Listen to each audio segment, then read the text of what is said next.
Bismillahirrahmanirrahim. Deklarasi Kenegaraan 2026 menuju pemulihan kedaulatan rakyat. Amsterdam 21 April 2026. Saya Safi Kamil dan sahabat saya Rinto Setiawan dari Sekolah Negarawan.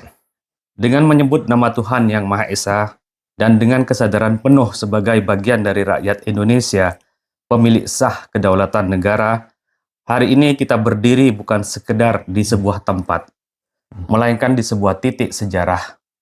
Di tempat ini puluhan tahun yang lalu, kedaulatan atas Indonesia pernah diserahkan. Namun hari ini, kita dihadapkan pada pertanyaan yang lebih mendasar. Apakah kedaulatan itu benar-benar kembali kepada rakyat? Kita menyadari bahwa Indonesia didirikan sebagai negara yang berdaulat di tangan rakyat. Negara adalah milik rakyat, bukan milik pemerintah, bukan milik kelompok, dan bukan milik kekuasaan.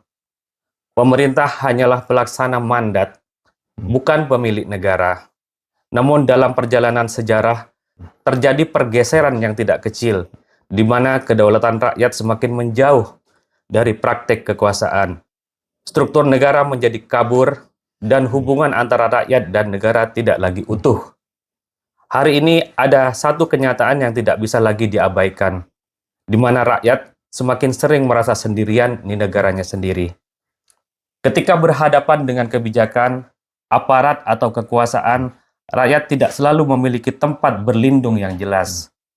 Negara masih berdiri, tetapi kehadirannya belum sepenuhnya dirasakan sebagai pelindung. Atas dasar itu, kami menyatakan bahwa kedaulatan rakyat harus kembali nyata, bukan hanya disebut. Negara harus kembali pada jati dirinya sebagai milik rakyat. Pemerintah harus kembali pada posisinya sebagai pelaksana, bukan pusat kekuasaan. Konstitusi harus menjadi cermin kehendak rakyat, bukan sekedar dokumen hukum yang jauh dari kehidupan nyata. Pemulihan negara tidak cukup dilakukan dengan mengganti orang. Pemulihan negara harus dimulai dari memperbaiki fondasi. Diperlukan penataan ulang di antaranya hubungan antara rakyat dan negara, struktur ketatanegaraan, mekanisme pengawasan kekuasaan, serta pemisahan yang jelas antara negara dan pemerintah. Tanpa itu, krisis akan terus berulang dalam bentuk yang berbeda.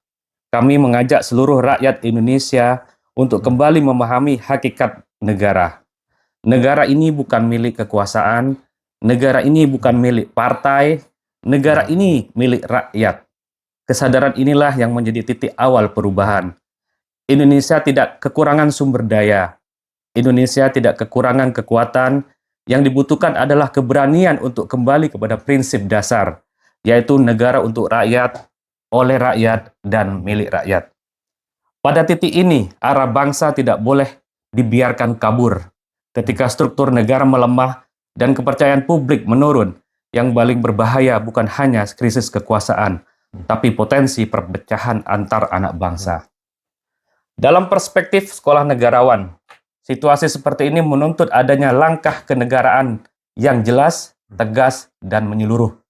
Salah satu opsi secara konseptual dapat dipertimbangkan dalam kondisi luar biasa adalah dekret presiden sebagai langkah korektif kenegaraan yang bertujuan untuk mengembalikan kedaulatan rakyat secara utuh, meluruskan kembali struktur negara, serta mencegah konflik horizontal di tengah masyarakat. Namun yang lebih penting dari bentuk langkahnya adalah tujuannya, yaitu menjaga keutuhan bangsa, melindungi rakyat, dan yang terakhir, mengembalikan negara kepada pemiliknya yang sah. Kepemimpinan nasional dituntut untuk berani mengambil jalan yang benar, bukan sekedar jalan yang mudah.